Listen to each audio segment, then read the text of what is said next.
محکمہ تعلیم بلوچستان نے بجٹ کے موقع پر گرینڈ الائنس کے احتجاج میں شرکت پر 30 اساتذہ اور ملازمین کو معطل کر دیا۔ احتجاج میں شریک ملازمین کی معطلی کا نوٹیفیکیشن جاری کر دیا گیا۔ ملازمین پر سرکاری ضابطۂ اخلاق کی خلاف ورزی کا الزام تھا۔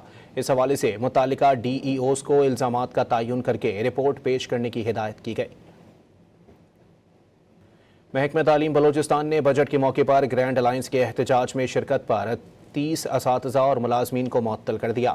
احتجاج میں شریک ملازمین کی معطلی کا نوٹیفیکیشن جاری کر دیا گیا۔ ملازمین پر سرکاری ضابطۂ اخلاق کی خلاف ورزی کا الزام تھا۔ اس حوالے سے متعلقہ ڈی ای اوز کو الزامات کا تعین کر کے رپورٹ پیش کرنے کی ہدایت کی گئی۔ محکمہ تعلیم بلوچستان نے بجٹ کے موقع پر گرینڈ الائنس کے احتجاج میں شرکت پر 30 اساتذہ اور ملازمین کو معطل کر دیا۔ احتجاج میں شریک ملازمین کی معطلی کا نوٹیفیکیشن جاری کر دیا گیا۔ ملازمین پر سرکاری ضابطۂ اخلاق کی خلاف ورزی کا الزام تھا۔ اس حوالے سے متعلقہ ڈی ای اوز کو الزامات کا تعین کر کے رپورٹ پیش کرنے کی ہدایت کی گئی۔